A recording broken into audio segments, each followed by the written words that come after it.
그가 찔림은 우리의 허물 때문이요 그가 상함은 우리의 죄악 때문이라. 그가 징계를 받음으로 우리가 평화를 누리고 그가 채찍에 맞음으로 우리가 나음을 받았도다. 우리는 양 같아서 그릇 행하여 각기 제 갈 길로 갔거늘 여호와께서는 우리 모두의 죄악을 그에게 담당시키셨도다.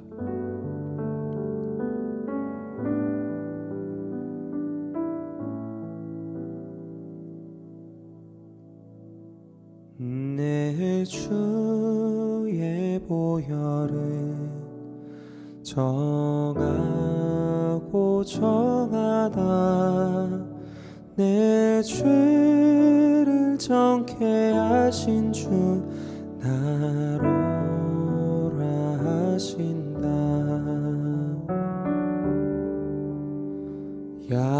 약하고 추해도 주께로 나가면 힘 주시고 내 추함을 곧 씻어주시네.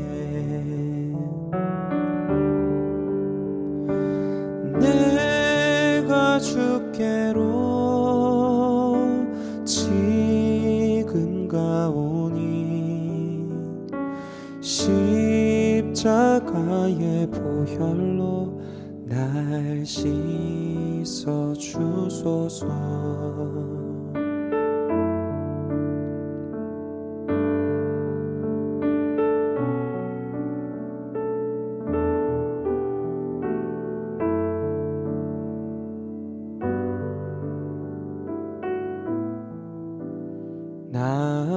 나로라 하심에 온전한 믿음과 또 사랑함과 평안함 다 주려 함이라.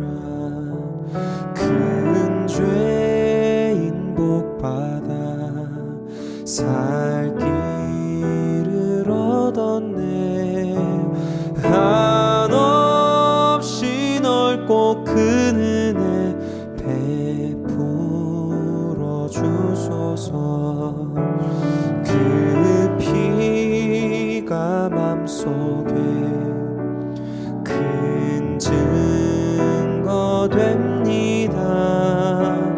내 기도 소리 들으사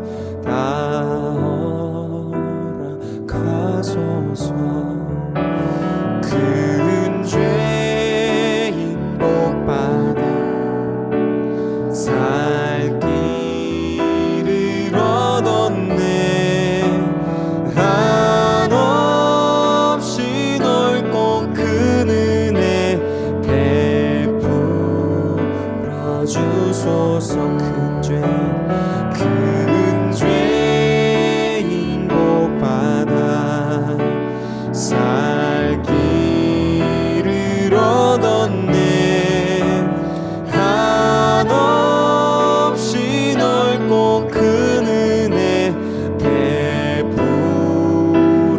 주소서. 내가 주께로 지금 가오니 십자가의 보혈로 날 씻어 주소서. 내가 주께로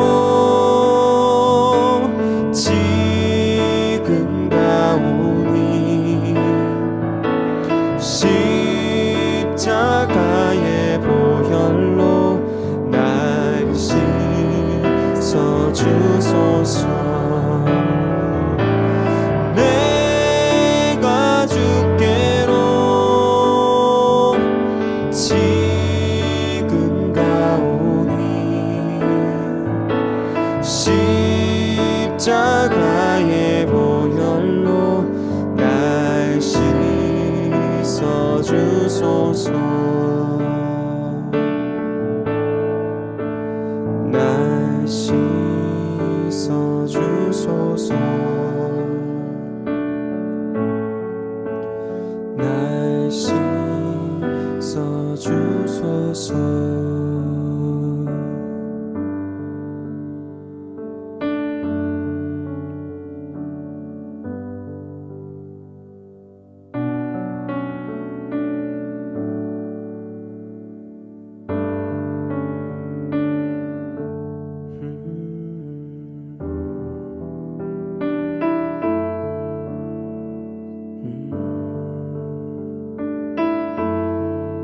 씻어 주소서.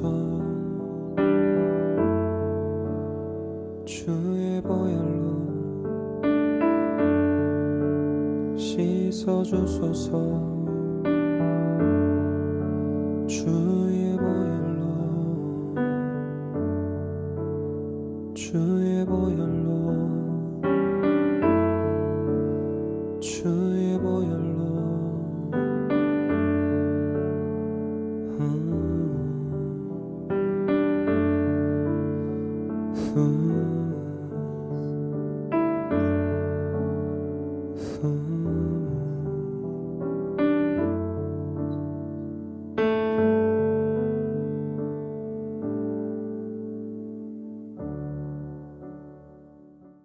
네, 사순절 마지막 주간이 시작되었습니다. 어제는 여러분들 다 교회에서 종려주일이자 고난주일로 지내셨는 줄로 압니다.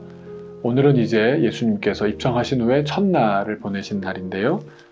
올해는 이 사순절 마지막 주간도 우리가 지금까지 읽어오고 있듯이 예레미야 애가서를 따라서 우리 묵상하며 진행하고자 합니다.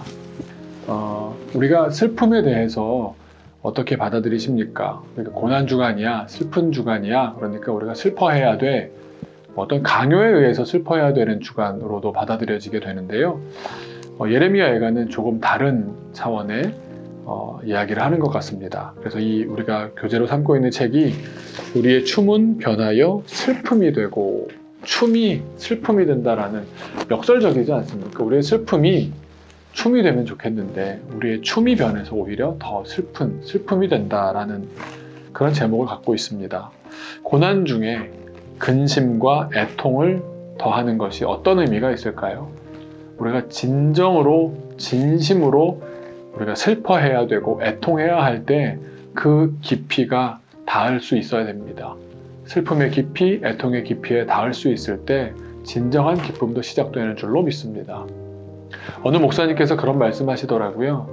우리가 고난이 닥치면 기절한다고, 죽는 게 아니라 기절한다고, 그래서 부활을 맛보지 못한다고, 죽는 척하고 아픈 척하고 저 진정한 아픔까지 내려가지 않는 것이 오히려 문제가 아닌가 싶습니다. 우리 이번 한 주간도 고난 주간을 지내는 가운데 우리가 진정성 있는 하루하루가 되었으면 좋겠습니다. 그래서 오늘은 역시 예레미야 애가서를 따라서 묵상하고자 하고요. 오늘은 예레미야 애가 4장 11절에서 16절 말씀입니다. 제가 먼저 받들어 읽겠습니다. 여호와께서 그의 분을 내시며 그의 맹렬한 진노를 쏟으시며 시온에 불을 지르사 그 터를 사르셨도다. 대적과 원수가 예루살렘 성문으로 들어갈 줄은 세상의 모든 왕들과 천하 모든 백성이 믿지 못하였었도다. 그의 선지자들의 죄들과 제사장들의 죄악들 때문이니 그들이 성읍 안에서 의인들의 피를 흘렸도다. 그들이 거리에서 맹인같이 방황하며 그들의 옷들이 피에 더러워졌으므로 그들이 만질 수 없도다. 사람들이 그들에게 외쳐 이르기를 저리 가라 부정하다 저리 가라 저리 가라 만지지 말라 하였으며 그들이 도망하여 방황할 때에 이방인들이 말하기를 그들이 다시는 여기서 살지 못하리라 하였도다. 여호와께서 노하여 그들을 흩으시고 다시는 돌보지 아니하시리니 그들이 제사장들을 높이지 아니하였으며 장로들을 대접하지 아니하였음이로다. 아멘. 오늘 말씀을 먼저 개인적으로 묵상해 보시기 바랍니다.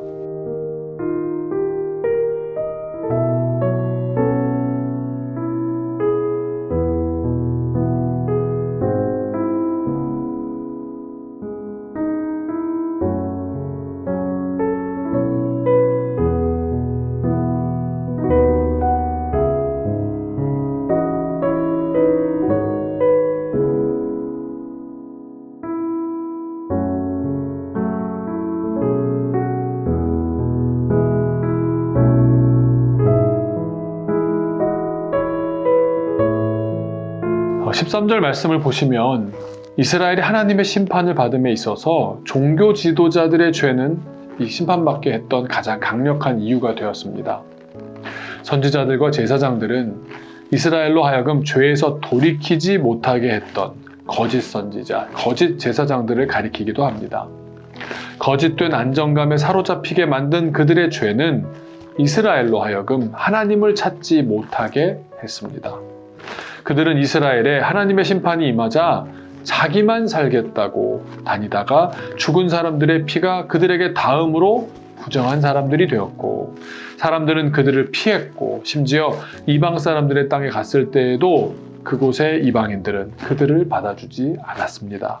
종교 지도자들은 다른 한편으로 성전에서 충실히 자신들의 직무를 감당하던 제사장들과 하나님으로부터 부름을 받았던 선지자들을 의미하기도 합니다. 다른 예언서들에서도 볼 수 있는 것처럼 그들은 타락했고 자신들의 생각과 맞지 않는 사람들을 헛되게 고소함으로써 의인들로 하여금 피를 흘리게 만들었습니다. 그들 때문에 주의 날이 왔습니다. 그것이 아니라면 마땅히 해야 할 의무인 하나님의 말씀을 전하고 백성들을 하나님께로 돌아오게 하는 것을 하지 않아 고통을 겪게 된 상황을 설명하는 것일 수도 있습니다. 14절을 보면 그들은 하나님이 주신 묵시로 앞을 내다볼 수 있는 사람이었는데 맹인되어 버렸습니다. 누구보다도 정결했던 사람들인데 가장 부정한 사람들이 되었습니다. 그래서 그들이 누구였든 간에 당시 선지자, 제사장들은 사람들의 기피 대상이었던 것이 분명합니다. 15절에선 사람들이 이들을 향해 저리 가라 라고 외치는 장면을 보여줍니다. 저리 가라를 3번이나 반복한 것은 긴박함을 의미합니다. 조금도 그들과 가까이 하고 싶지 않았던 사람들의 마음을 느끼게 해줍니다. 사람들은 이들과 조금도 가까이 하고 싶어 하지 않았습니다. 오늘날 사람들은 그리스도인들을 조금도 가까이 하고 싶어 하지 않는 것 같습니다. 무엇이 문제일까요? 종교 지도자들과 그리스도인들은 올바르게 살아가고 있는데 그 세계를 전혀 이해하지 못하는 비그리스도인들의 문제라고 생각하십니까? 이렇게 4장은 계속해서 변질된 종교 지도자들을 지속적으로 보여주고 있습니다. 적용을 해보고자 합니다. 당시 종교 지도자들이 기피 대상이 된 이유는 분명합니다. 하나님을 믿으며 누구보다 정결하게 살아야 했음에도 그들은 다른 이들과 다를 바가 없었으며 오히려 더 타락했습니다. 자신의 이득을 위해 사람을 이용했고 죄를 짓는 데 앞장섰습니다. 자신들에게는 전혀 문제가 없고 다른 이들이 항상 문제라고 남 탓을 하는데 앞장섰던 사람들입니다.